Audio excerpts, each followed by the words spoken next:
Wow, I just finished interviewing Nick Nanton, a 5-time Emmy Award-winning producer and director, and he told me all the secrets about how he gets some of the greatest people's stories and this really cool principle called storyselling. You guys got to check this out. If you want more of these kinds of tips, make sure you click the subscribe button, ring the bell, get the notifications. You guys are going to love this content. Stay tuned and watch this crazy cool interview with Nick Nanton. Hey, everybody, I'm so excited today. You have the opportunity of meeting like the coolest guy I know when it comes to film and movies and books and everything else. I want to introduce you guys to Nick Nanton. Nick, welcome to the show. Thanks for having me, Dave. I'm super excited to be on the show, heard a lot about it, and excited to talk with you for a few minutes. This, again, for those of you guys who may not know Nick, Nick is a 5-time Emmy Award-winning director, director. He also basically is a best-selling author, Wall Street Journal best-selling author of the book called Storyselling. I've stolen that title so many different times, but I want to give you props, Nick, because it obviously came from you. So thanks so much for being on the show. Hey, man, thank you. Hopefully we can give, hopefully I can share, much like many of your other guests, and I'm sure you share too, the things that I think have helped me to accomplish what I've achieved so far. Hopefully I've got a lot left in me, but at least if I can shorten the road for some people, I'd be happy to do that. I mean, Nick, 5-time award-winning director and producer. I'm just shocked. I mean, how does that happen? Yeah, there's a lot of answers for that. I will tell you the funny answer, which is also true.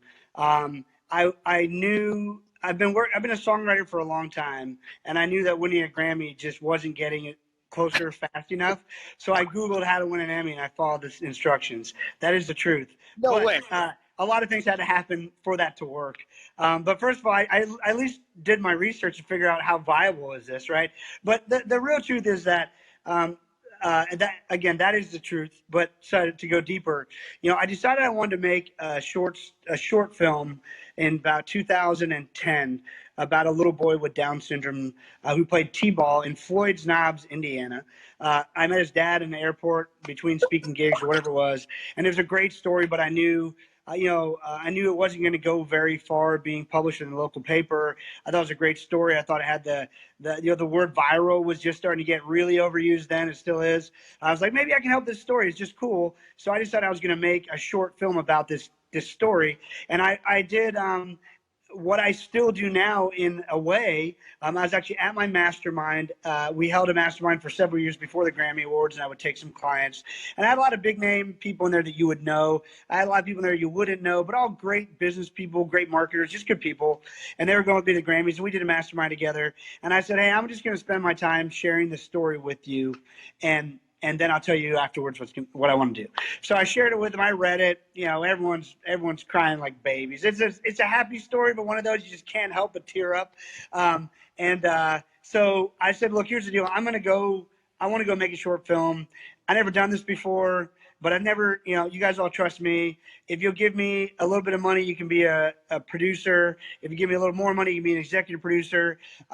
This is not a money-making venture because everyone I ever know has tried to make money in movies, loses all their money. So I don't want to do that. So just do it if you feel like it's something you want to just learn as I go and you think it'd be cool to be part of telling this story. So interestingly, the biggest name people in that room were not the most generous. The people who were just, running great law firms and whatever else were very generous. Not that there's anything telling in that. It was just interesting to me. And so I went a couple months later and I flew into Floyd's Knobs, Indiana, and we filmed and we made a short doc. And we actually did a whole campaign around it. I talked to, was it Bill Harrison and some of those guys at the time said, hey, everyone does these product launches. What if we did a product launch maybe once a year that wasn't for us? It was just like for charity. And they're like, that'd be awesome. So we set up this thing at the time called Marketers for Good. It's evolved now. It's called Entrepreneurs International. And we set up this whole thing and we got a bunch of people to blast it through the list. And we raised not as much as I would like, but we raised some money for kids with special needs. And you can still see that movie at jacobsturn.com. So that was my first film. We got 2 Emmy nominations. I won an Emmy for directing that film, so I figured I probably shouldn't stop. And then now I just am directing my 60th film that you know about, actually, with the help of you and Russell and ClickFunnels and your community. And so really interestingly, I would say this. There's been so many things I've done in my life that, now looking back, they were really hard. And I think that we all have to go through some knocks to figure out our real gifts in life, where we should be. Our Dan Sullivan calls it unique ability, and you got to have a lot of experiences to come to that. But I will just say, for those of you out there searching for something, I almost, for the first time in my life, I almost feel guilty about filmmaking because it comes so naturally. And it's because, believe me, it's not because of a talent in the way you think of. Like, I direct movies, right? And so my family's like, oh, so you shoot the cameras? I'm like, no. They're like, oh, so you edit it? I'm like, no. Like, so you write the script? I'm like, no. They're like, so it's sort of like Office Space, so what exactly would you say you do around here, Nick? So I just kind of put the team together, and I get the stories put together, and ultimately I'm responsible for making sure it comes out with sort of the feel and the look and the heart that I wanted to. But just rest assured that you're probably not going to get a whole lot better at things you really suck at unless you really want to, which is different. So look for the things that your skill sets can be used in. And for me, what ended up happening was my ability to put together people in groups, we'll call it, and give them amazing experiences like going to the Grammys or whatever else has converted now into the majority of the films that I make are me basically taking a group of people on a journey with me, and they help fund the movie. And just as transparency, it's not an investment. I don't like that model. Perhaps when I find a consistent model that makes money, I'll be okay with that. But I was much more comfortable sharing an experience with people that I knew they would be happy to pay for, and that they would get value out of it. And there was no question of, well, I didn't get what I wanted out of that. So I'll shut up in a second, but I think this is also important. My crew, I've trademarked this, by the way. You asked me about trademark. I trademarked the best crew in the world. That's literally, I have the trademark. So if you want the best crew in the world, you have to hire me. But my crew is not only the best in the world at shooting movies, they're also spectacularly good at playing the game of craps. So when we travel around the world, we go to casinos and we play craps, and I don't have the exact numbers, so don't quote me, but if we've played 10 times, I walked out with double my money at least 9 times. So these guys are good. But I was at a craps table after shooting a movie recently, and I bought us all dinner. We had the whole cruise, a few $100, 400 or 500, whatever it was. Had a great time, had good dinner, some drinks, hung out. Then we go to the craps table. I only ever spent $300. That's where that's my limit. I realize that these things can become addictive, and I'm not going to let it happen. So I gamble $300. And as I get to 200, you sort of hope you start going up early, right? So you don't have to keep going in your pocket. Well, I'm going for the last $100. I'm going, do I do this or do I not? Man, it would really suck if I lose this $100 too. And it really made me stop and think, this is the experiences I provide my clients. They have the dinner experience, the experience of paying for an awesome time with value, great community, great conversation, being a part of something awesome. And I was not at all worried about spending $500 for dinner, but I was worried about another $100 when it came to being an investment. So all that to just tell you is, you can do things differently than everybody else does. And the way you position things in the end, very likely will have much more to do with your customers and clients' perception of whether it was successful or not. I love it. So is Craps going to be funding the next project then? Hey man, only $300 at a time, so probably not, because I'm not willing to risk enough to make it hurt or to make enough money. So anyway, but it's been fun, and my wife loves it because I always bring her my winnings and say, "Here, go shop." So I figured out that formula too. So she keeps encouraging me when I go on trips to go to the casino again, right? But I'm terrible at gambling. I don't know what I'm doing. My crew is like math savants, and they just tell me what to do. And I just do it, and it works out. So, well, that's what I want to dive right into. One of the things you were just absolutely amazing at is bringing people together. I mean, I've seen some of your films already, but I mean, sure. Peter Diamandis, amazing film. Thank you. Dan Sullivan's Story, amazing film. And I mean, these are guys who are not really that easy to get there to tell their stories, let alone get the people behind you. So how in the world have you mastered this art of connecting with people? Yeah, so it's funny. I never really thought about it as that, and maybe that's why it worked, because I wasn't trying to connect with people for any other reason than I wanted to see what we might do together. I love that Dan Sullivan says business is a collaboration with the economy, basically with customers. It's a collaborative experience, not a one-man show. Like, you have to provide something other people want, and so I always ask myself, like, well, we all know what we want. Look, when we get from very basic things to be, whether it's healthy, certainly healthy, if it's fit, if we want to have a great relationship with a spouse, or we want to have good friends, if we want to just get up and have a good hot breakfast, like what is it that you want to achieve in life? And then as like we all have these things. I mean, just we're built this way. Like, how do I get what I want? But I very quickly realized that it's obviously much more fun achieving what you want to achieve along with others, number one. And number two, it's way easier to get what you want if you give other people what they want. And, you know, that's probably been ridden like a wet horse way too often. And it's almost the same way that when people tell me, I meet people at all these events like, well, how can I support you? And it's like a great question to ask, but it's such a crap question in so many ways because it's so cheap in some ways. Some people, it's just like the thing I'm supposed to say. So I sort of hate this advice, but I love it at the same time, because if you really mean it, it works. So so recently, like, I got the opportunity to tell Larry King's life story. It's just something I want to do. So Larry agreed to let me do it. I had to find the money to do it. So I went to my clients and friends and said, hey, look, if you will pay this much money, I will bring you to LA with me. You will sit in on my interview with Larry King. You get a photo with Larry, you get to meet Larry. You'll get to be an executive producer and a producer on this TV special I'm making on Larry. And for the rest of your life, you're going to have not only a great cocktail party conversation, you're going to be the most interesting guy in the room because you have this story, and you're going to be able to have something to show for it. You're going to be like, yeah, I executive produced Larry King's life story. Like, you're never going to be separated from Larry King's story. Like, you'll go hand in hand with that. And so that's how I funded Larry's story. That's how I funded Peter's story. That's how I funded Brian Tracy's story. That's how I funded Jack Canfield's story. That's how I funded Jay Abraham's story. There's others I've done different ways. Like, me and David Berg and Joe Polish gave Dan Sullivan his movie as a gift, right? But most of the films I've funded, we're doing one right now on wounded warriors who have PTSD, and there is an organization that takes rescue dogs and trains them to become service dogs, and it costs $25,000 just to do this process. And then they give them to the wounded warriors. They board them for 3 weeks in a group and teach them how to live life with a service dog. And it literally not only changes their life, it gives them a new life. They call it a new leash on life, which is cute. But it stops them from committing suicide, like literally, because they have a friend to go through life with. So I funded that with 11 friends who said, hey, yeah, I'd love to go meet these wounded warriors. I'd love to be a part of this movie. Cool. I've funded movies in the ghettos of Acapulco. I've funded movies in the hill tribes of Oaxaca, Mexico. We've been to the Dominican Republic multiple times.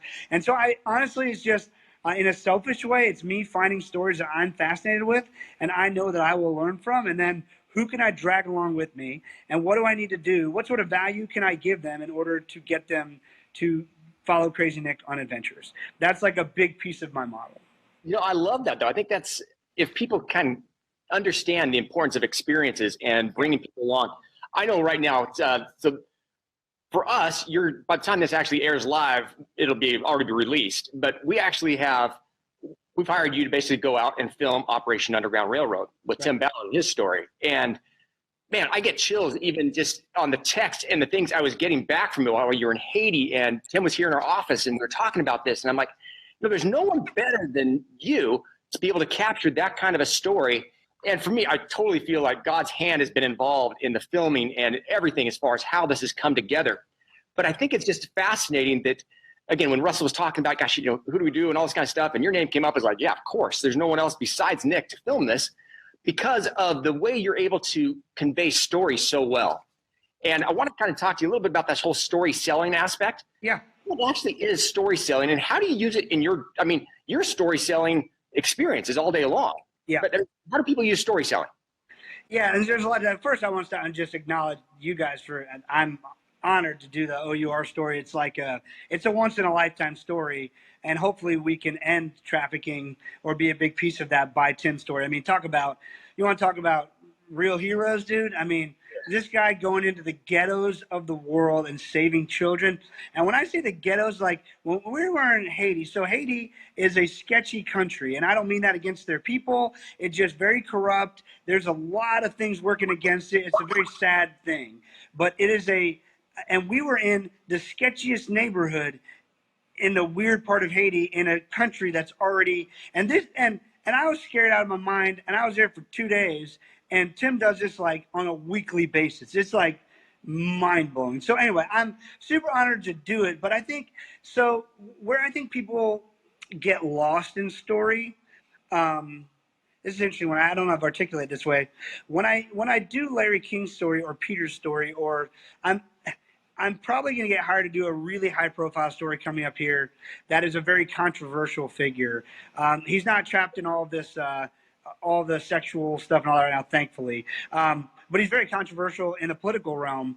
And the reason I'm interested in doing it is because I have a basic human belief, a faith that at the end of the day, we're pretty much who we are because of where we are in life and the things that have happened along the way to put us in the position we are. Whether we're jaded about something, super excited about something, whether the sound of a certain song makes me happy or makes me cry because my sixth grade girlfriend broke up with me, like it's like a result of these things we go through. And so the reason I'm interested in doing it is because at the end of the day, we're all humans, and there's way more in common than we have than uncommon. And even at the weirdest level of making this movie on human trafficking, which is one of the biggest travesties, one of the most evil things in the world.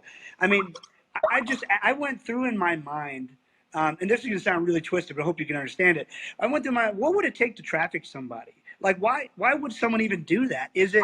No, honestly, I had the exact same thought when I was talking to Tim. I mean, we're somewhat related, and I remember when we were at the beach one day, I was talking, like, what does it take for a person to get to that state of mind where they can feel comfortable doing it?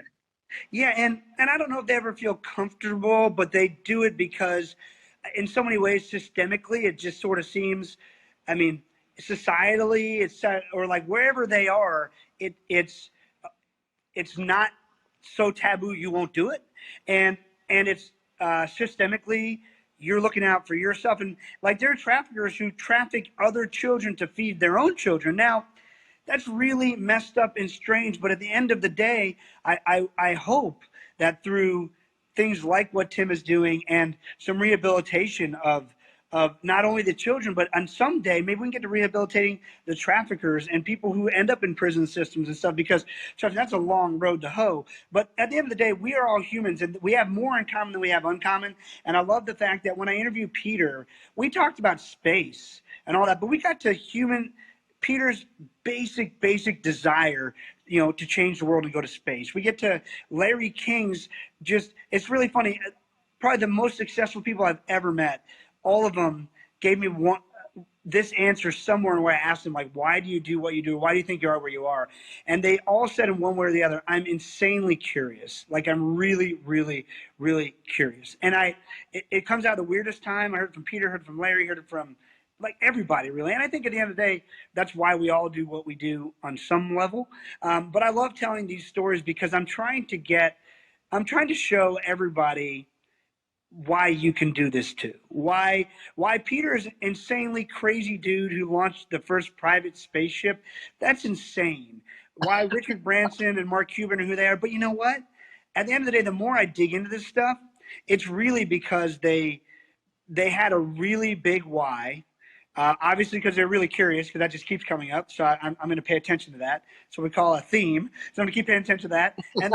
And then third, it's like, so I have a really big why. I'm really curious, and I'm trying to help people. I'm trying to do something that I think will genuinely help the world. And that's like never gets old, because I know for me as a kid in a garage band trying to get a record deal, I wanted to know that was possible. I just did Rudy's movie, right? The football player Rudy, where we just did a premiere in LA. We're in the middle of negotiating distribution on a major platform.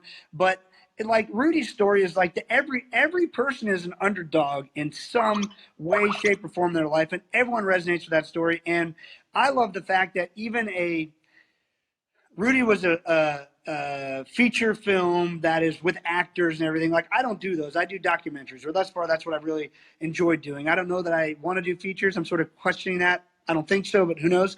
But I love Rudy's story because even a feature film, and even a fictional feature film, even a movie like I mean, God, there's so many. The one I'm thinking of, Goodwill Hunting, let's say, or Dead Poets Society, or, I mean, these things can literally change your outlook at whatever you're experiencing. They can literally shift what your next move is. And is every one of them going to be, I've heard Think and Grow Rich in a similar way credited for making people successful. And will it be, are any of these movies or films the pivotal moment? Well, I don't know.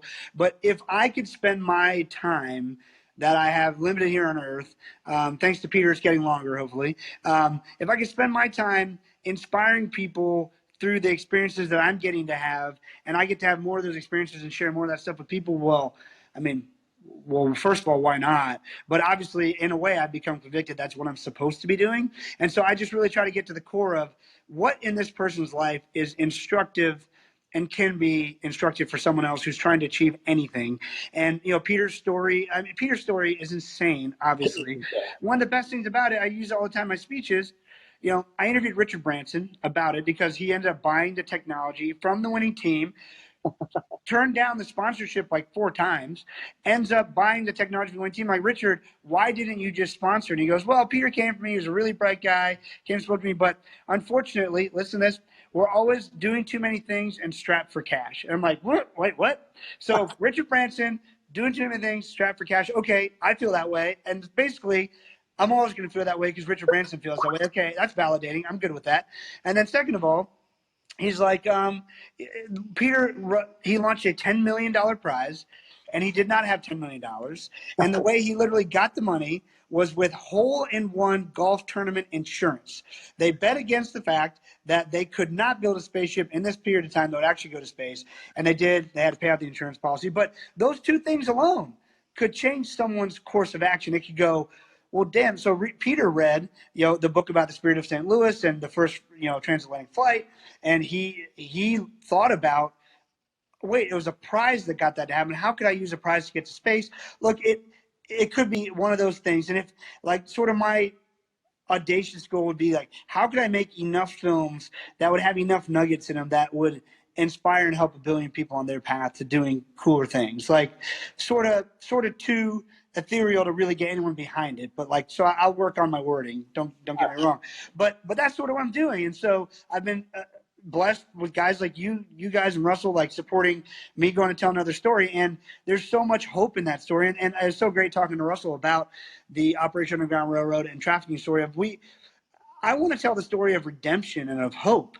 There's a lot of darkness in this, and you can get, I could make 27 hours worth of fascinating raid footage and all, and that'll be a big part of the movie. Don't get me wrong. We got Tony Robbins, we got Glenn Beck, we got raids, and we got, we did a raid in Haiti and arrested a trafficker. It's sort of like interesting, seedy, edge of the world stuff. But at the end of the day, it's a big problem that I want to project hope on. Can we stop every human being in the world from being trafficked? I would love that, but I would still love to find hope in even just the 4 we just rescued. And then Tim just rescued his 1,000th kid. Now, there's still millions out there, which is so sad, but how do we find some hope, and how do we make sure guys like Tim can keep going, because people are finding hope and redemption in what he's already doing? Yeah, I love it.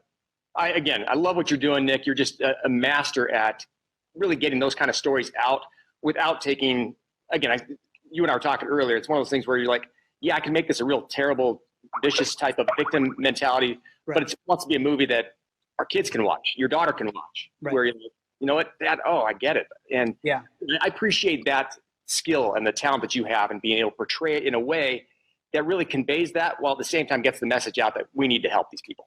Well, thanks. It's a tall task on this movie for sure. I don't know. My daughter is 6, so she will not be watching it anytime soon. I can tell you that. But yeah, even my boys have heard me talking about a trafficking movie. They go, "What's that?" And I have a almost 13-year-old, and it's a hard conversation to have.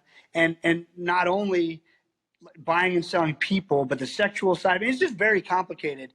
And so it remains yet to be seen how young of an audience I can make this for and still make it effective. But that is the really cool charge with all this. Like, most importantly, how do we make it redemptive, and how do we make it so that it's a tool as opposed to just, a sensationalistic thing that's like, how terrible is this? How cool are these raids? How cool are these Navy SEALs? And again, you can't get past all that. But how do we find more in it? And I think, it's a tough line to walk, but we're doing our best. I'm proud of what we're doing with it, and I think it'll come out in a way that is certainly a different look at it for a lot of people. Well, I can't wait to see it. And again, it'll be fascinating for us. It's been fun working with Tim on it as well. So tell me, if people want to get a hold of you, how do they reach out to you, Nick? Yeah, I think probably the easiest way to sort of keep up with all things that I'm sort of working on, if you're interested in that, between our agency and others, you just go to nicknanton.com. You can opt in there somewhere to get a special report or download a book or something. You will then, of course, get in our funnel systems. But you'll sort of start seeing what we're up to. Of course, I'm on social media and everywhere else. But, yeah, man, I'd love, I'm always looking for great stories.